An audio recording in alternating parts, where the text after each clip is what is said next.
여러분 만나서 반갑습니다. 2017 수능 개념 똑소리 나는 화학2를 맡은 이인아입니다. 자, 여러분들 오늘 이 시간은요. 반응, 우리 지난 시간에 반응열, 반응 엔탈피 이런 개념을 배웠었는데 그러한 반응열은 어떻게 측정하는지 그리고 그것과 관련되어 있어 헤스의 법칙 이 내용은 무엇인지 자 같이 한번 살펴보도록 하겠습니다. 자, 화학 반응을 하면 에너지적인 변화가 나타난다라고 얘기를 했었죠. 자, 그렇기 때문에 그 에너지에 대한 함량을 우리는 측정을 해야 해요. 에너지의 함량을 측정함에 있어서 실험적인 도구 그것들을 어떻게 활용하는지 그 내용을 배우게 되는데 자, 관련되어 있는 내용에서 일단 용어를 조금 정의를 할 필요가 있어서 선생님이랑 용어 정리부터 시작하면서 들어가도록 하겠습니다. 자, 우리 비열과 연용량 액체 단원이었죠. 물의 비열, 물의 연용량을 하면서 이 개념은 사실 배웠습니다. 잠깐만 살펴보시면 먼저 비열. 자, 비열이다라고 하는 건 뭐냐면 단위가 중요한데요. 줄 퍼 그램 도씨예요. 자, 뭐죠? 1g. 어떤 물질 1g인데요, 선생님. 그것을 몇 도씨? 1도씨 올리는데 자, 뭐라고? 필요한 열량.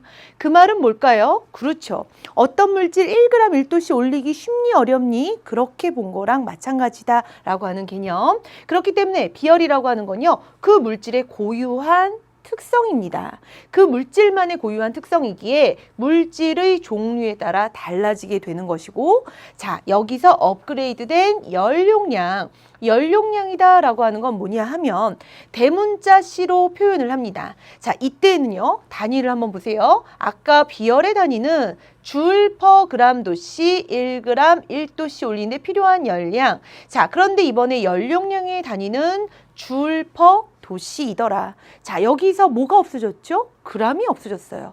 다시 말해서 뭐냐면 어떤 물질의 온도를 얼마? 1도씨 올리는데 필요한 열량이에요. 다시 말해서 이 값과 이 값을 매개체로 한번 써보면 이렇게 쓸 수 있죠. 자, 여기 밑에다 쓸까요? 연용량이다 라고 하는 부분은 그래요. 앞에서 배웠던 비열은 줄 퍼 그램 도씨. 자, 그런데 나는 연용량이다 라고 하는 것은 줄 퍼 도씨이다 보니까 바로 여기에다가 누구를 질량을 곱한 값과 라고 하는 부분. 따라서 연용량, 어떤 물질이 갖고 있는 역시 고유의 특성이기에 물질의 종류, 거기에다가 질량까지, 즉 비열에다가 질량까지 고려된 값이다 라고 하는 것으로 알아두시면 된다는 뜻이에요. 자, 더불어서 또 하나 정의를 내리는 건 열량이 되겠죠. 열량. 자, 열의 양이다 라고 보시면 될 것 같은데요. 자, 이번에 봅시다. 단위가 뭐예요? 단위. 줄입니다. 좀 전에 살펴봤던 것처럼 비열은 줄 퍼 그램 도씨, 열 용량은 줄 퍼 도씨. 누가 없어졌지? 질량. 그런데 선생님 이번에는 열량 줄이군요. 그렇죠. 누가 없어졌죠? 연용량에 비해서 도씨가 없어졌어요. 그 말은 뭐냐? 어떤 물질이 방출하거나 흡수하는 총 열량이다 라고 하는 뜻이 되는데 그 열량이라고 하는 것은 그 물질의 비열, 그 물질의 질량, 그 물질의 온도 변화를 곱해서 구할 수 있더라. 자, 다시 한번 줄이다 라고 하는 것은요. 그 물질의 비열 뭐였죠? 줄 퍼 그램 도씨. 자, 그 다음에 뭐야? M 뭐지? 그램. 그 다음에 무엇이지? 델타 T 온도 변화. 자, 그렇게 해서 살펴본다면 보세요. 줄 퍼 그램 도씨에서 그램 없어집니다. 도씨 없어지게 되죠. 누구만 남아있죠? 줄만 남게 되는 거예요. 아하, Q는 즉 열량이다 라고 하는 그 표현. Q는 뭐야? C, M, 델타 T. 선생님 이거 여러분들 학교 이제 일반고나 선생님 과학고나 똑같이 이 부분을 이제 가르칠 때에도 자, 요렇게 외우라고 해요. Q는 뭐라고? 시멘트. 자, 해보세요. 다시 Q는 뭐라고? 시멘트. 절대 안 까먹어요. 시험 문제 나오나요? 그렇죠. 여러분들 학교 선생님들도 낼 수 있고요. 학교의 수행평가에서도 요거 다룰 수 있어요. 그러니까 실험적인 부분 이제부터 들어가게 될 텐데 Q는 시멘트. 절대적으로 까먹지 말고 이 내용 같이 한번 살펴보도록 하겠습니다. 자, 그럼 먼저 우리는 실험을 해요. 어떤 실험을 할 건데 우리가 지난 시간에 선생님이랑 반응열, 반응 엔탈피를 하면서 반응열은 주변으로 드러나게 되는 상황 변화, 열량에 대한 변화이고 실제로 주인공은 반응물질, 생성물질, 그들이 일으키는 에너지 함량의 차이를 우리는 반응 엔탈피다라고 표현을 하게 되는데 반응 엔탈피, 해당되는 각 물질의 절대 엔탈피는 모르지만 실험을 함으로써 반응 물질에서 생성 물질로 변화하게 되었을 때 에너지 차이가 나타나는 것을 주변으로 열적인 변화가 드러나게 될 터이니 주변의 상황을 측정하면 그 안에서 벌어지는 상황을 추론할 수 있겠다라고 하는 개념까지는 지난 시간에 공부를 한 내용이에요. 오늘은 그럼 그 상황을 좋아. 그럼 나는 주변의 입장에서 니네 안에서 어떤 변화가 나타났는지 난 실험적으로 알아보겠어. 그 내용이 바로 반응열의 측정이다라고 보시면 된다는 뜻. 자, 그렇기 때문에 반응열에 대한 측정 뭐가 필요할까요? 그렇죠. 어떤 열적인 변화가 나타나게 될 것이니까 열량계가 필요하게 됩니다. 그런데 우리의 교육과정 안에서는 열량계는 딱 두 개가 소개가 되고 있어요. 바로 간이 열량계, 그 다음 통열량계. 자, 통열량계를요. 예전 교육과정에서는 보험 열량계다라고 하는 용어를 했습니다.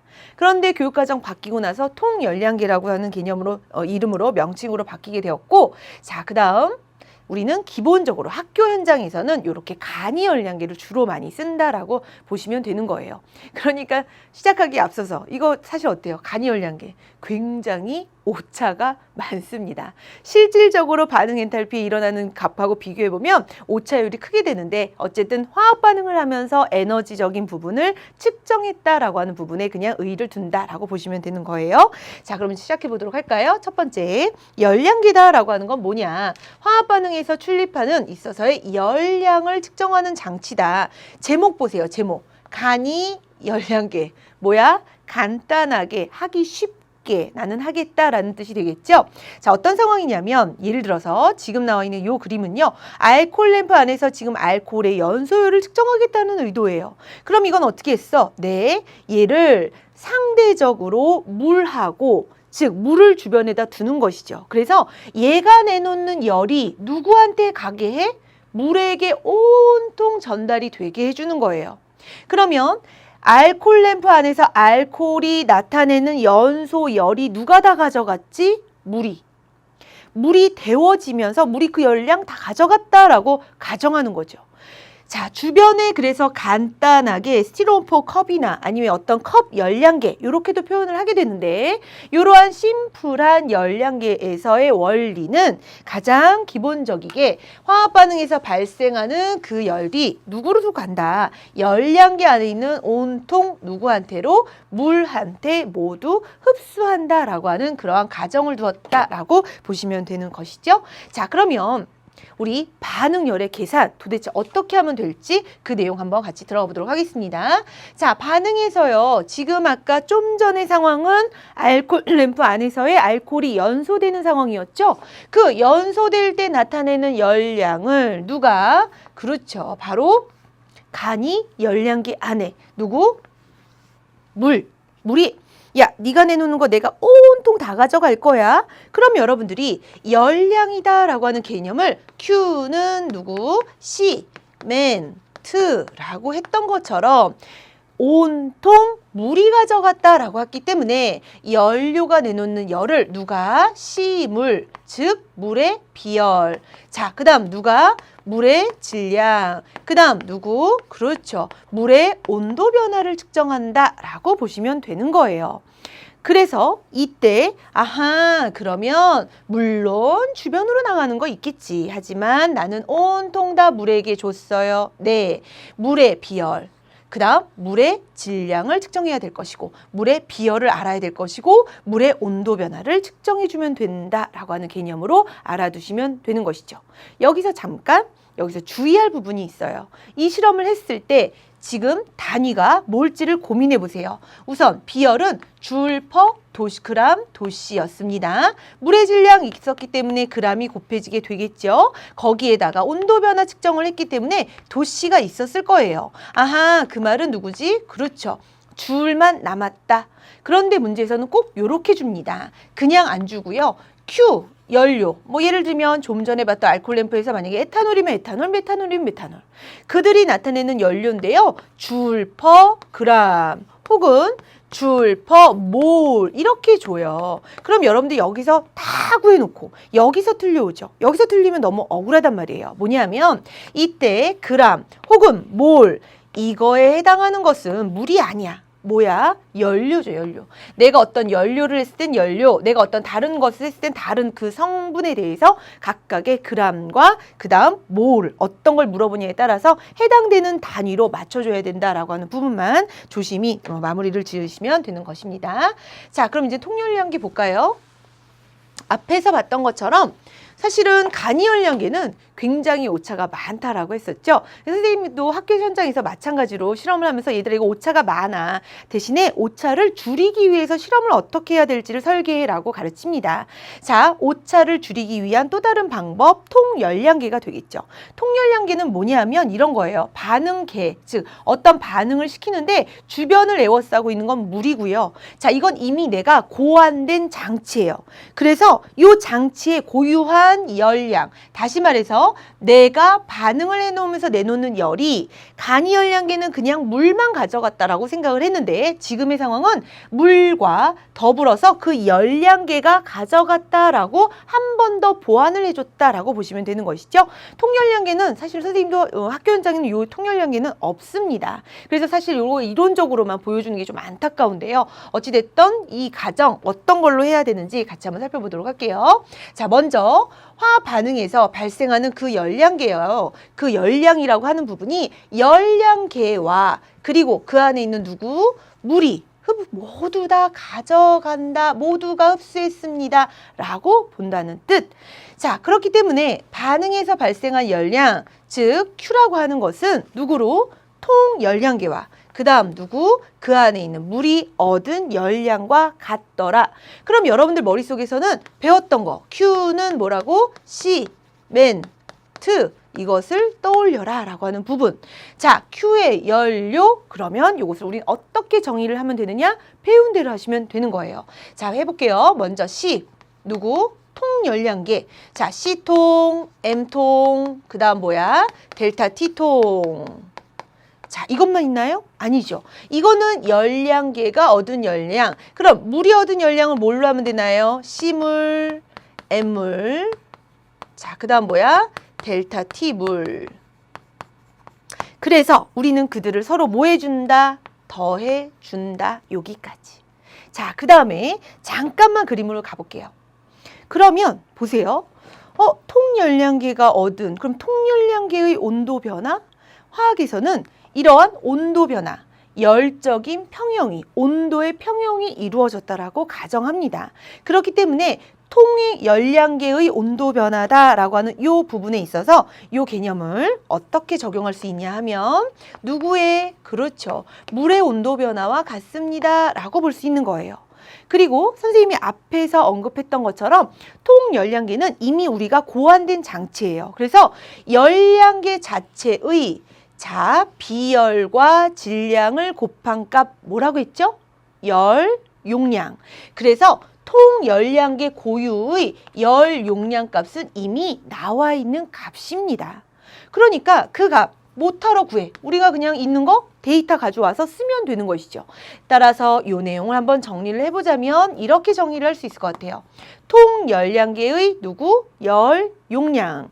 거기에다가 선생님 여기 살펴봤더니요. 델타 T, 델타 T 똑같이 무엇으로? 델타 T 물로 되어져 있죠. 그들로 서로 묶어주면 되기에 그렇다면 C통에다가 더하기 누구? 스몰 c 물의 비열, 거기에다가 물의 질량, 거기에 전체 누구? 바로 물의 온도 변화를 해주면 된다라고 정리를 하시면 된다는 뜻.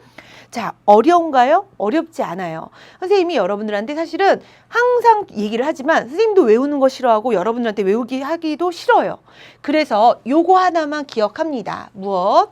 Q는 시멘트. 자, 뭐라고 따라하세요? Q는 시멘트. 그러면 간이열량계는 뭐야? 정말 말 그대로 간단한 거니까 내가 내놓는 거 온통 다 물이 가져가 라고 하는 거 하나. 그 다음 지금의 상황 통열량계가 나오면 혹은 뭐 다른 열량계가 나오더라도 해당되는 누구와 누가 가져갔다라고 하는 것만 안다면 Q는 시멘트 안에서 모두 다 해결을 할 수 있다는 뜻이 되는 것이죠. 따라서 이 내용 정확하게 알아두시고 또 여기서 마무리. 자, Q라고 하는 값으로 주는데 나는 이렇게 지금 실험에 의해서 계산된 값은 뭐야? 줄이에요, 줄. 그런데 줄로 주는 것이 아니라 줄 퍼 그램 혹은 줄 퍼 몰이라고 줄 수 있습니다. 아까와 마찬가지로요. 그럼 여러분들이 마지막으로 주의해 주셔야 되는 부분은 나한테 무엇을 물어봤는지 얼른 살펴보시고 그것에 해당하는 누구? 질량. 그것에 해당하는 누구? 몰수. 해당되는 값으로 단위를 꼭 맞춰주는 것만 잘 마무리해줘라 라고 하는 부분만 당부하도록 하겠습니다.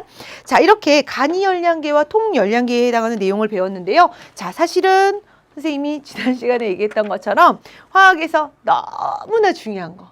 반응열 할 때 절대적으로 한 번도 안 빠지고 나오는 헬스 법칙입니다. 이제 이 내용으로 오늘 더 공부를 해보도록 하겠습니다.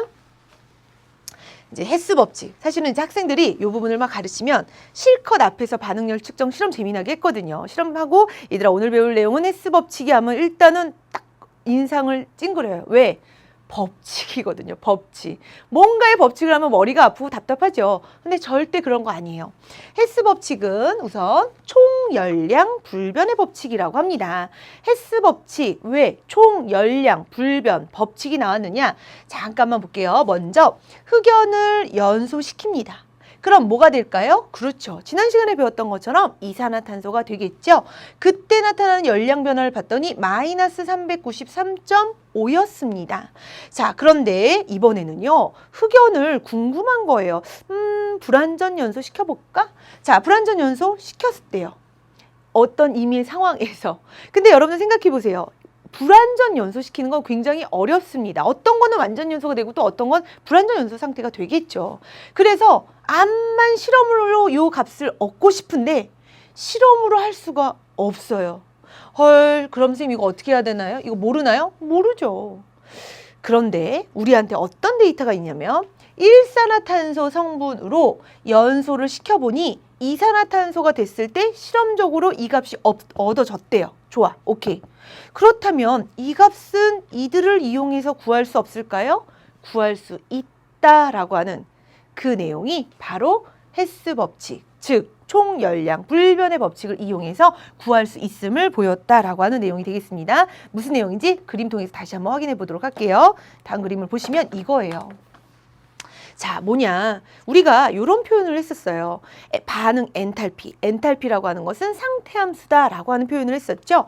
자, 지금 흑연을 이산화탄소로 되는데 델타 H1이 이 값으로 나왔습니다. 네, 오케이. 일산화탄소가 이산화탄소가 되는 장면에 델타 H 값은 이런 값으로 계산이 되었대요. 내가 모르는, 나는 도저히 이거 실험으로 해도 모르겠어요 라고 했던 데이터, 물음표 누구였었죠? 이거였어요. 이거. 이렇게. 탄소 흑연을 불완전 연소됐을 때 이거 모르는 거예요. 그럼 이거 어떻게 구해요? 자, 여기에서 상태함수를 적용시키면 된다는 거죠. 뭐냐? 얘를 한 번에 이렇게 가는 것과 얘를 이렇게 중간 상태를 거쳐서 가는 것에 있어서 네, 선생님, 델타 H1이라고 하는 것은요. 중간 상태 거쳐서 가는 델타 H2와 델타 H3에 대한 합과 서로 어떻다? 같다. 라고 하는 부분이 바로 총열량 불변의 법칙, 헬스 법칙이다 라고 보시면 된다는 뜻이에요. 자, 뭔가요? 반응물의 종류, 반응물의 상태, 그들이 처음과 나중에 종류와 상태만 같으면 이들은 경로 함수가 아니에요. 어느 경로를 갔는지에 대한 함수가 아니라 상태 함수이기 때문에 어떻게 가더라도 그들에 해당하는 에너지에 대한 부분은 언제나 변함이 없다. 총열량은 그대로입니다. 이게 바로 총열량 불변의 법칙, 헬스 법칙이다 라고 보시면 되는 것이죠. 따라서 앞에서 봤던 것처럼 자, 실험을 흑연을 이용해서 이산화탄소 되는데 구했어요. 일산화탄소로 해서 구했어요. 실험 이거 했는데 안 구해져요, 선생님. 그러면 이거 그럼 도저히 이건 구할 수 없는 물음표로 남겨놔야 되나요? 아니지. 배웠던 거 써먹기. 자, 총 열량 불변의 법칙을 통해서 살펴보니 델타 H1과 델타 H1이라 함은 델타 H2와 델타 H3에 대한 합과 같아. 그런데 내가 모르는 게 무엇이니? 2요. 그럼 2를 어떻게 하면 될까요? 그렇죠. 얘를 넘겨주면 되겠죠. 따라서 델타 H2는 델타 H1에서 델타 H3를 빼준 값과 같게 되는 것이고, 그래서 그 값이 얼마? 이렇게 마이너스 110.5로 얻을 수 있다라고 하는 그러한 내용이 되는 거예요. 자, 헤스 법칙을 통해서요. 도저히 실험으로 어떻게 해도 알 수 없는 모든 상황들의 계산이 다 가능하게 되었다라고 하는 것도 큰 의의가 있는 것입니다. 헤스 법칙 중요한가요? 완전 중요하죠. 완전. 자, 그러면 헤스 법칙을 이용해서 선생님이랑 이 내용을 같이 한번 살펴보도록 하겠습니다. 우리가 이런 표현을 했었어요. 지난 시간에 배운 바에 의하면 델타 H, 네. 반응 엔탈피, 네. 반응 엔탈피를 저는 구하고 싶어요. 자, 선생님에 해당되는 에너지 절대값 알 수 없고요. 여러분들의 에너지 절대값 알 수 없습니다. 그래서 어떻게 하기로 했냐면 반응을 시켜서 반응물과 생성물에 있어서 그들이 주변으로 에너지 변화가 나타나게 될 거니까, 에너지 함량적인 변화가 나타나게 될 거니까 우린 그걸 측정해서 얘네들의 갭은 이 정도 벌어져 라고 하는 것은 추론할 수 있다라고 얘기했었죠. 자, 델타 H라고 하는 건 뭐냐? 어떻게 정의를 내렸었냐면, 그래서 이렇게 표현했어요. 절대값은 할 수 없지만 차이는 구할 수 있어. 차이. 그럼 정의를 뭐라고 둘래? 정의는 나중에서 처음을 뺀 값과 같기 때문에 화학에서 나중이라고 하는 것은 생성물. 따라서 생성물질이 갖고 있는 엔탈피의 합에서 빼기 누구? 반응물질이 갖고 있는 엔탈피에 대한 합을 뺀 것과 어떻다? 같다라고 보시면 된다는 뜻. 그런데 봅시다. 그러면 우리가 이 값을 델타 H라고 규정하면 되겠죠? 그런데 여러분들 생각해 보세요. 반응물이 여러 개가 있을 수 있죠. 그들이 가장 안정된 호돈소 물질의 상태가 있다라고 해봅시다. 그 상태를 요 아래에다 그냥 둘게요. 임의적으로 여러분들 이해하기 그냥 편하게. 그러면 가장 안정된 호돈소 물질로부터 우리는 반응물을 만들 수도 있고, 그 다음 가장 안정된 원소 그 물질로부터 생성물도 만들 수 있어요. 화학에서는 반응물에서 생성물로 감에 있어서 물질은 서로 달라질 수 있지만 그 원소는 그대로 유지입니다. 원소. 자, 예를 들면 메테인, 자, 선생님 상태는 안 쓸게요. 자, 이들이 산소 만나서 이산화탄소와 물 분자가 되었습니다. 이렇게. 그러면 반응 전에 해당되는 성분, 원소 누구죠? CHO입니다. 그래서 이 반응물들이 만들어지기 위해서 가장 안정된 호돈소 물질이다라고 하는 건 뭐냐면, 탄소는 흑연일 것이고 수소는 뭐야? H2 기체 상태일 것이고 산소는 역시 마찬가지로 산소 기체 상태가 되겠죠. 그럼 보세요. 반응물질을 만들기 위한 그들의 가장 안정된 물질, 안정된 호돈소 물질, 생성물질도 볼까요? 생성물질도 누구야? 탄소, 수소, 산소로 이루어져 있어요. 그러니까 생성물질을 이루고 있는 가장 안정된 호돈소 물질의 상태도 모두 다 똑같은 거다라고 볼 수 있다는 뜻. 그럼 봅시다. 자, 우리가 그렇게 본다면 반응물, 생성물, 네, 반응물질을 만들기 위한, 그렇죠. 이걸 뭐라고 표현했죠? 표준 생성열이라고 지난 시간에 공부를 했었어요. 가장 안정된 호돈소 물질로부터 만들어졌습니까? 그렇죠. 자, 그래서 우리 얘를 뭐라고 표현하냐면, 자, 델타 H, 자, 누구? 반응물이요, 선생님. 만들어지는 표준 생성열. 그들의 여러 개 있을 수 있으니까 합이라고 얘기할 수 있는 것이고, 그 다음 이들은 생성물질을 만들기 위한 거죠. 그러니까 똑같이 생성물질이요. 네. 자, 생성물질을 만들기 위한 표준 생성열. 자, 표준 생성열. 네. 그들이 여러 개 있을 수 있으니까 시그마. 그러면 여러분들 보세요. 헤스 법칙이 뭐였어요? 헤스 법칙. 처음 물질의 종류, 상태와 나중 물질의 종류, 상태만 같으면 어떤 경로를 가더라도 그 값은 같다. 그러면 아래에서 맨 위로 가는 거에 있어서 한 번에 쭉 가는 건 뭐라고 얘기할 수 있죠? 시그마, 델타, H, F, 너트, 누구 거? 반응물 거. 자, 한 번에 쭉 가는 화살표에는 요거라고 정의를 했습니다. 오케이. 그러면 아래에서부터 맨 위까지 가는데 한 번에 갈 수도 있고 단계별로 갈 수도 있겠죠. 자, 우리 단계별로 가볼까요? 자, 처음 1층에서 2층입니다. 단계별로 가는 거 시그마, 델타, H, F, 너트, 누구 거? 생성물. 자, 그 다음에 또 단계별로 올라가 줘야 돼요. 근데 화살표가 뭐예요? 내려와 있어요. 우리가 지난 시간에 이런 표현 했어요. 선생님이랑 하면서 역반응에 해당하는 반응 엔탈피, 이들은 크기는 같고 부호는 반대라고 얘기했던 것처럼 지금 델타 H라고 하는 요 값은 내려오는 상황이지만 우리가 올라가는, 한 번에 올라가는 것과 단계별로 올라가는 걸로 표현해야 하므로 델타 H에 해당하는 부분을 뭐라고? 그렇죠. 마이너스를 써서 표현하면 바로 올라가는 화살표의 크기의 값이 된다라고 하는 뜻. 그러면 보세요. 자, 한 번에 올라가는 것과요. 네, 선생님. 단계별로 올라가는 것에 대한 합이 서로 헤스 법칙에 의해서 어떻습니까? 같습니다. 자, 그걸 통해서 아주 중요한 정의가 내려오게 되죠. 마이너스 델타 H 보기 싫어서 절로 이항하고요. 시그마 델타 HF 너트 반응물에 해당하는 거 이쪽으로 이항해 보도록 합시다. 그러면 어떤 식이 아주 중요한 식이 세상에 등장을 하냐면 델타 H라고 함에 있어서 이들은 시그마 델타 HF의 너트 누구 거? 생성물 빼기 시그마 델타 HF의 누구 거? 너트 반응물. 자, 뭐라고 얘기했었냐면 절대값은 알 수 없었어.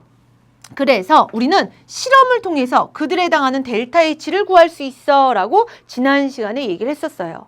그리고 헤스 법칙을 적용을 시켜보니까 표준 생성열을 이용해서 반응 엔탈피를 찾을 수 있어요.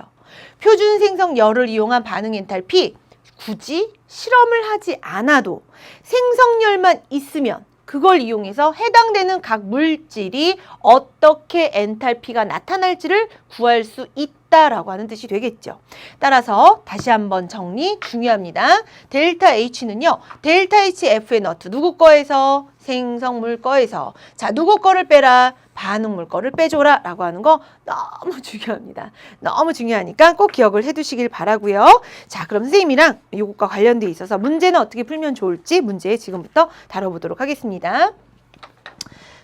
자, 일단 반응열에 대한 측정을 배웠기 때문에 반응열 측정과 관련돼 있는 문제를 같이 한번 살펴보도록 할 건데요.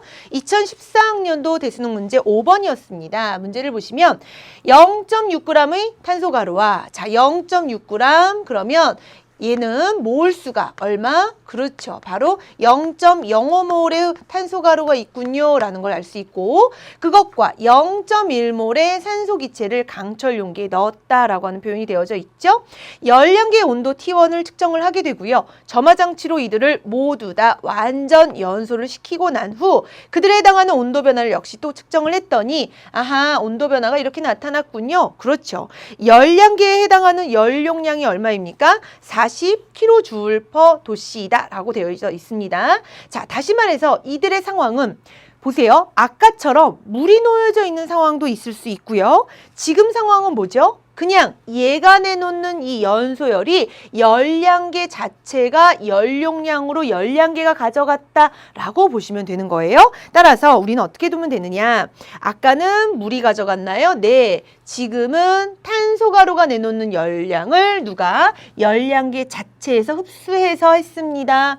그대로 써먹으면 되죠. 자, Q는 뭔가요? 시멘트 이렇게. 그럼 선생님, 열량계가 가져갔다면서요. 열량계의 비열, 열량계의 질량 필요해요. 없어요, 선생님. 에이, 있어요. 어디? 비열과 질량을 곱하면 무엇이다? 열 용량이다 라고 되어져 있죠. 그래서 아하, 요 값을 누구로? 40kJ 도시인가요? 네, 도시로 표현하면 된다라는 뜻이죠. 여기서 끝나지 않았습니다. 우리 뭐 있죠? 그렇죠. 요거 해야 돼, 요거. 온도 변화. 자, 온도 변화 한번 볼게요. 23.2도씨에서 23.7도씨가 됐습니다. 얼마죠? 0.5도씨만큼의 온도 변화 나타났습니다. 라고 하는 뜻이 되겠죠? 자, 그래서 0.5, 아하, 그러면 곱하기 0.5 해줘야 되겠구나. 자, 이 값 얼마인가요? 그렇죠. 요 밑에다 쓸까요? 20이다. 라고 하는 뜻으로 알아보시면 된다는 뜻. 자, 그래서 20kJ이라고 써보도록 할게요. 자, 그러면 봅시다. 기억항, 강철 용기 내부 기체의 먼저 뭘 물어봤나요? 전체 기체의 몰수를 비교해 주세요. 언제? 반응 전, 반응 후. 그럼 여러분들이 어떤 반응이 일어나는지를 먼저 살펴보셔야 되는데 이들은 탄소, 가루, 고체입니다. 그들이 반응하여 누구랑 완전연소에 일기했어요? 산소랑 반응했어요. 완전연소 생성물인 이산화탄소 내놓을 거예요. 라고 하는 뜻으로 해석할 수 있죠. 자, 여기서 재미난 것은 무엇? 화학 반응식에서 개수가 1대 1대 얼마? 그래요. 1이에요. 자, 다시 말해서 지금 현재 주어져 있는 상황이 탄소 가루가 0.05몰이 반응할 거예요, 선생님. 자, 산소는 얼마가 넣었나요? 0.1몰. 그러니까 반응 전에서는 있는 기체는 바로 산소 기체밖에 없습니다. 산소 기체가 얼마? 0.1몰이 있는 것이고 지금 주어져 있는 탄소 가루가 0.05몰밖에 없기 때문에 그러면 그들 중에 절반만 산소가 반응하겠구나. 1대 1이니까. 따라서 반응 후에는 반응하지 않고 남은 산소 0.05몰이 존재해. 거기에 얘도 봤더니 1대 1대 1. 아하, 이산화탄소도 0.05몰이 세상에 드러나게 되는군요. 그렇죠. 자, 그러면 이들에 대한 합. 얼마? 0.1몰. 따라서 반응 전과 반응 후는 서로 같다라고 두셔야 되는 것입니다. 자, 그 다음 선택지 보도록 할까요? 그 다음 선택지는 자, 탄소 가루가 완전 연소했대요. 그럴 때 얼마의 열? 그렇죠. 자, 요렇게 20kJ의 열이 발생합니다. 라고 하는 뜻. 자, 그 다음에 다음 문제, 다음 항. 디귿항을 보시면 다해서요. 탄소 가루가 무슨 연소? 불완전 연소 됐대요. 완전 연소 아닙니다. 불완전 연소가 되면 이마만큼까지 열량 발생하지 못합니다. 그렇기 때문에 23.7도씨보다는 더 낮게 측정될 것이다 라고 하는 것을 유축할 수 있기 때문에 정답은 몇 번? 정답은 4번의 니은 디귿항으로 정답을 맞춰주시면 되는 것이죠. 자, 그럼 이것과 관련된 문제 하나 더 풀어보도록 할까요? 자, 지금 2014년에 치러졌던 문제 5번입니다. 자, 이것도 같이 보시면 강철통 속에 시료 접시에 에탄올을 얼마큼? 그렇죠. 2g만큼을 넣었대요. 그 다음 자, 강철통을 둘러쌀 수 있도록 물을 채운 다음에 물의 온도 얼마? T1이다 라고 되어져 있죠. 자, 에탄올을 완전 연소시키고 나서요. 물의 최고 온도를 측정했고요. 에탄올에 해당하는 연소열을 이용해서 열량계의 연용량을 계산한다? 선생님, 우리요 에탄올의 연소열 이것만 했잖아요. 근데 왜 갑자기 이렇게 열량계의 연용량 이거 우리 어떻게 하나요? 배웠어요. 하실 수 있어요. 자, 우리 선생님이 뭐 하나만 기억 꼭 하자 그랬지? 그렇지. 지금의 상황. 이 상황은 현재 누구로 되어져 있는지, 아까와는 뭐가 달라졌는지. 아까 문제에서는 보시면 이 열량계가 다 가져갔었죠. 그런데 지금은 뭐야? 그렇죠. 열량계도 있고 그 안에 물도 있는 거예요. 거기다 하나만 딱 더. 뭐? Q는 시멘트. 자, 그런 논리로 한번 얘를 같이 한번 해보도록 하겠습니다. 에탄올의 무엇? 연소열. 자, 현재 주어져 있는 값이 얼마냐면 1380kJ/몰입니다. 선생님이 여러분들한테 당부했었죠? kJ만 되어 있는 것이 아니라 무엇이다? %몰이다. 그러면 현재 이들은 1380kJ 누구를 없애야 돼? 그렇죠. 몰을 없애야 돼요. 이미 에탄올에 관련되어 있는 몰을 고려해서 얻어진 값이죠. 그러면 그 몰을 없애기 위해서 현재 주어져 있는 몰수를 곱해주면 되겠다. 자, 우리 몰수 뭘까요? 그렇죠. 몰수는 주어져 있는 질량을 분자량으로 나눈 값 이거예요. 자, 그러면 이렇게 해서 해당되는 값 계산을 한번 해봤더니요. 뭐가 나오냐면 60kJ이 나옵니다. 여러분들이 여러분들이 이 문제에서 주의해야 되는 건 뭐냐 하면 이 열량계, 다시 말해서 이 안에 있는 우리가 공부했던 해당되는 통 열량계의 열량과 물에 해당하는 비열, 이걸 물어본 게 아니라 요 전체, 그래서 문제에서 이렇게 문제 밑에, 그림 밑에 요 전체에 해당하는 열량계에 해당하는 열용량 계산해 주세요 라고 하는 뜻이에요. 그러면 배웠던 거 Q는 뭐라고? 시멘트, 거기에서 열량계, 이 전체에 해당하는 열량이 가져갔다라고 관점을 본 것이기 때문에 시멘 뭐였죠? 열용량이죠.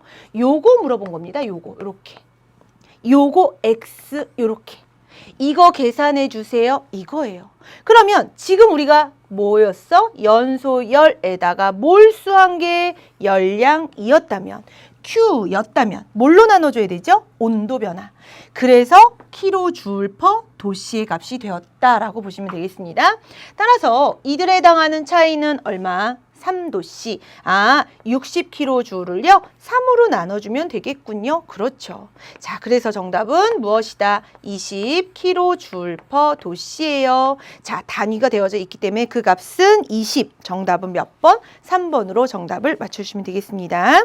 자, 그래서 아까와 관점이 달라서 선생님이 사실은 원래는 열량 측정, 반응열 측정은 한 문제 정도만 주로 다루는데 일부러 2개를 갖고 온 게, 보세요. 아까의 경우에서는 지금 이렇게 온도가 변했고 열량계의 열용량 이러니까 얼마의 열이 나타날 거니 하는 문제로 아까는 소개를 했다면, 지금은 거꾸로 뭐였죠? 거꾸로 나와 있는 연소열을 이용해서 이번에는 열량계의 열용량을 구해주세요 라고도 물어볼 수 있으니까 학교 시험 문제로도 충분히 물어볼 수 있기 때문에 이 2가지에 대한 포인트는 정확하게 짚고 넘어가실 바랍니다. 자, 다음 내용 보도록 할게요. 이번에는 수능 문제입니다. 자, 2014학년도였죠? 2013년에 치러진 지금 상황을 봤더니 일단 어때요? 뭔가 복잡해 보여요. 자, 탄소도 있고요, 수소도 있고요, 산소도 있어요. 그 다음 이산화탄소, 수소, 산소. 자, 그 다음 이산화탄소, 수증기, 이산화탄소, 물이 되어져 있습니다. 대부분의 학생들이 요런 게 나오면 일단은 가슴이 답답하다고 하죠. 왜? 한 줄에 너무 많은 게 있거든요. 그런데 여러분들 보세요. 변하지 않은 게 있어요. 각 칸마다의 변화를 볼 때 변하지 않은 애들은 그 반응에 관여하지 않은 거예요. 무슨 말이냐? 이런 거죠. 예를 들면 자, 제일 윗칸과 아래칸 한번 보도록 합시다. 여기에서 변화된 거 수소 위하고 아래 똑같이 다 있습니다. 얘는 여기 반응에 관여하지 않은 거예요. 지워. 그럼 누가? 그렇죠. 산소가 5개에서 2개로 바뀌었죠. 산소가 반응을 한 것이고 그 안에 있는 흑연이 반응해서 그렇지 이산화탄소가 된 거야. 요렇게. 자, 그 다음에 이번에 요칸을 볼게요. 요칸은요. 뭐지? 이산화탄소 서로 변하지 않았어요. 아하, 반응에 관여하지 않는구나. 그렇게 보시면 된다는 것이죠. 자, 마찬가지입니다. 마지막 칸, 요 칸을 봤더니 역시 이산화탄소 이들에 해당하는 거 관여하지 않았구나. 이것만 관여하는구나. 그렇죠. 그것만 보시면 되는 것입니다. 자, 그 다음에 이제 문제에서 이런 표현도 좋습니다. 어떤 말을 줬냐면 이산화탄소, 수증기, 그들에 해당하는 생성열. 자, 그들에 해당하는 값이 얼마? 델타 H1. 자, 그러면 여러분들이 보세요. 우리 이런 내용을 얘기했었죠. 얘의 생성열, 이 값을 뭐라고 줬어? 델타 H1 이렇게요. 자, 더불어서 H2O 기체의 생성열도 무엇이라고? 델타 H2라고 줬어요. 자, 머릿속에서 빨리 들어야 되는 생각은 그렇죠. 우리 얘의 생성열은 지난 시간에 공부를 하면서 바로 누구? 가장 안정된 호돈소물질 상태 흑연. 따라서 누구지? 네. 흑연이요. 연소할 때 완전 연소하게 되면요. 곧 그 값이 누구? CO2가 될 것이기 때문에 델타 H1과 같습니다. 같은 맥락입니다. 라고 하는 표현 기억을 하셔야 된다는 거. 자, 그럼 이제 우리 하나씩 한번 접목해 보도록 하겠습니다. 보세요. 나는요. 여기 안에서 아까 제일 먼저 봤던 장면 수소와 수소는 반응에 관여하지 않았고요. 네. 이산화탄소가 되고 있는 거. 요렇게 내려오고 있는 거 이것이 결국 누구다? 얘죠. 얘. 생성열. 따라서 아하 선생님 얘가 델타 H1이군요. 맞아요. 이거예요. 근데 여러분들 이때 조심하셔야 되는 부분이 있습니다. 자 보세요. 나는 하나가 생성될 때 델타 H1입니다. 항상 반응열의 주인공은 개수 1. 그러면 여기에서 살펴봤더니 얘는 몇 몰? 그렇죠. 3몰. 따라서 아하 아래로 내려오는 이 값이 얼마다? 3 델타 H1이구나. 요걸 보셨어야 된다는 뜻. 자, 그 다음에 볼까요? 그 다음은 보세요. 이산화탄소. 반응이 관여하지 않아. 그럼 뭐가 관여했지 얘들아? 보여? 선생님 보여요.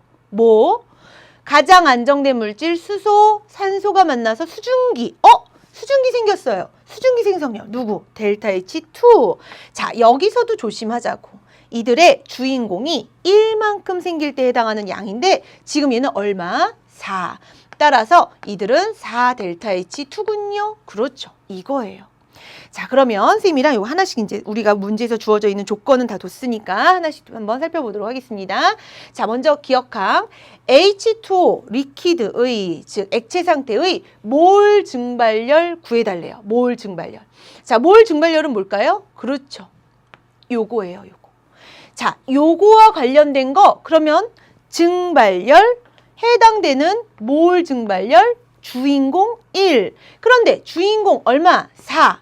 따라서 요걸 X라고 둔다면 얼마라고도? 그렇죠.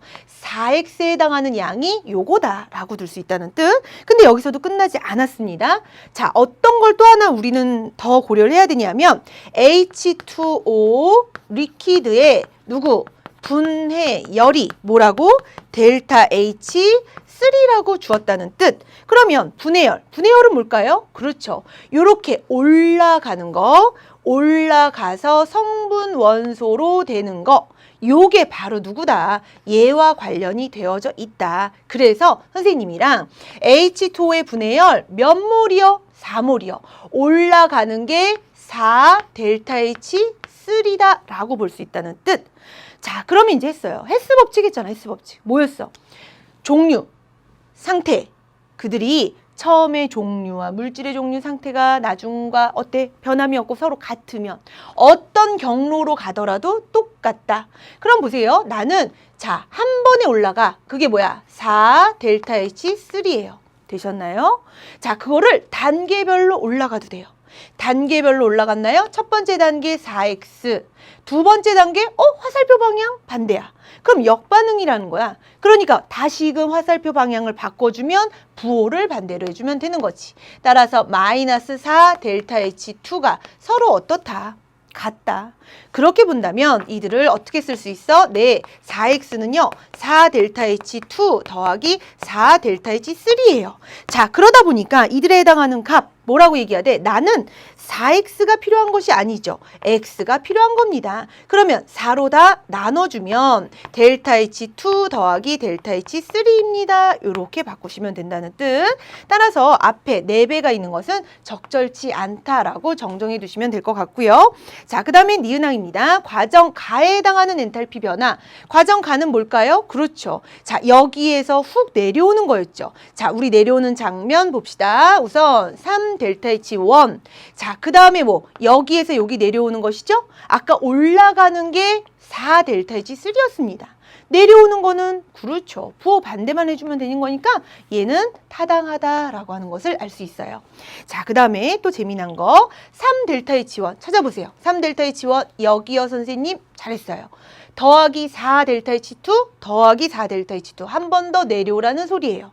자, 우리는 어때? 한 번 내려오고 또 내려오고 모두 다 내려온 거, 내려오는 반응 흡열이 아니라 발열. 자, 그렇기 때문에 정답은 몇 번? 2번의 니은항으로 정답을 맞춰주시면 되겠습니다. 자, 그 다음 마지막 문제. 자, 2014년에 치러졌던 4월 정유납 학력평가 문제입니다. 자, 문제에서 뭐라고 물어봤냐면요. HCl의 표준 생성열 요걸 물어봤어요. 그럼 여러분들 머릿속에 뭐가 들어야 되냐면 HCl의 표준 생성열 가장 안정된 물질로 만들어져야 하잖아요, 선생님. 그렇죠. 자, 그러면 어쨌든 관련돼 있는 화학 반응식은 이거이겠네요. 그렇죠. 그럼 얘만 남기고 나머지를 없애라 라고 하는 주문이 된다는 뜻. 그래서 없애려고 한번 봤어요. 그러면 먼저 H2와 Cl2가 어디 있나 봤더니 여기 있네. 근데 문제는 얘도 필요 없고 암모니아도 필요 없고 염화암모늄도 필요 없네. 이거 어떻게 해야 돼? 없애야 해요. 없애는 건 적절하게 화학 반응 시 가감 승제하시면 됩니다. 자, 가감 승제를 하려고 봤더니 여기 앞에는 2. 그럼 여기도 2를 맞춰주세요. 맞춰주세요. 반응 엔탈피, 이들은 상태 함수라고 했죠. 그래서 여기에도 역시 마찬가지로 2배만큼을 해주시면 되는 거예요. 자, 그 다음에 선생님은 어떻게 알고 싶냐? 아래에서 위를 빼고 싶어요. 선생님 뺄 수 있어요? 그럼요. 화살표가 여러분들 등호라고 생각하시면 되는 거예요. 그러면 아래에서 위식을 빼봅시다. 없어지고 없어져요. 왜? 뺐으니까. 그러면 나한테 내 머릿속에 남아야 되는 항은 뭐냐면 상태는 안 쓸게요. N2. 네, 뺐어요. 빼기 2NH3. 자, 이렇게. 자, 그 다음에 4H2 더하기 Cl2. 그 다음 얘 뺐죠? 빼기 2HCl. 화살표 아무것도 없음. 그런데 화학 반응식에서는 마이너스 쓰지 않아요. 마이너스 쓰지 않고 마이너스 있는 애들을 온통 이쪽으로 갖고 오면 되는 겁니다. 자, 그러면 얘 지워지고 여기에다가 2NH3 이렇게. 이거 지워지고 그렇죠. 더하기 2HCl 이렇게. 됐나요? 자, 그 다음 얘하고 또 적절히 조합하려고 봤는데 나는 요거 얻으려면 N2 필요 없어. N2. 그럼 어떻게 하면 돼? N2 없애야지. N2 없애려고 보니까 위에 여기 N2 있네? 그렇지. 여기에서 이거 뺀 거에다가 네, 그게 이거였는데 한 번 더 얘를 빼주세요 라는 거예요. 이 식에서 저 위식을. 그러면 빼봅시다. N2 없어져요. 4개의 H2에서 3개의 H2 빼면 H2 하나 살아와요. 오케이. Cl2 저긴 빼도 없어. 그러니까 Cl2 그냥 내려와. 오케이. 자, 2개의 NH3 여기에서 2개의 NH3 뺐으니까 없어졌습니다. 그 다음 2개의 HCl 선생님 좋아요. 자, 그러면 우리는 반응 엔탈피와 관련해서 어떻게 해야 될까요? 어떻게 해야 되냐면 첫 번째 장면이 델타 H3였습니다. 네, 그것을요 두 번째 델타 H2에다가 2배를 한 거를 빼줬어요. 이게 첫 번째 장면이었죠. 그 다음에 뭐 했죠? 그 다음에 한 번 더 빼줬어. 누구를? 델타 H1을요. 아우, 선생님 잘했어요. 자, 이거군요. 그런데 이게 답이 어디 있지? 찾아봤어요. 마이너스 델타 H1, 마이너스 2 델타 H2 더하기 델타 H3. 정답 4번입니다. 이러면 망하는 거예요. 다 구해놓고, 정말 다 구해놓고 여기서 틀리면 안 되죠. 자, 우리 어떤 얘기 있었냐면 표준 생성 엔탈피, 표준 생성열. 자, 이런 반응열의 주인공들은 항상 뭐라고? 1몰. 그 주인공이 1이어야 돼, 1. 근데 얘들아 지금 얼마야? 2몰이야, 2몰. 2몰이죠. 2몰이 생길 때가 현재 이렇다는 거예요. 그러니까 얘를 1몰로 맞춰주려면 어떻게 해줘야 된다? 그렇죠. 2로 약분해야 되죠. 2분의 1, 2분의 1, 그 다음 1 이런 식으로. 그럼 이 값도 어떻게 해줘야 돼? 나누기 2 이렇게. 자, 따라서 정답 몇 번에 있었죠? 1번으로 정답을 풀 수 있다라고 했던 내용 꼭 다시 한번 복습하셔야 되는 거예요. 자, 다시 한번 당부를 하지만 자, 이렇게 화학 반응식을 가감 승제를 함에 있어서 아래에서 위로 빼는 장면, 화학 반응식에서는 마이너스를 쓰지 않습니다. 그래서 이항했던 장면 다시 한번 꼭 복습을 하시고 마무리. 자, 뺄 때 어떤 게 없어지는지 또 누가 살아있는지 여러분들이 스스로 하셔야 돼요. 설명만 들어서는 절대적으로 익힐 수 없습니다. 직접 해보시길 바라고 해당되는 반응 엔탈피도 그것에 비례해서 계산해 줘야 된다라고 하는 부분도 꼭 복습을 하시길 바랄게요. 자, 우리 아직 반응열 좀 더 얘기해야 됩니다. 아직 좀 남아있거든요. 결합 에너지의 관점에서 또 바라봐야 되는데요. 그거는 다음 시간에 같이 하도록 하겠습니다. 오늘 배웠던 내용 반드시 복습하시길 바랍니다. 수고 많으셨습니다.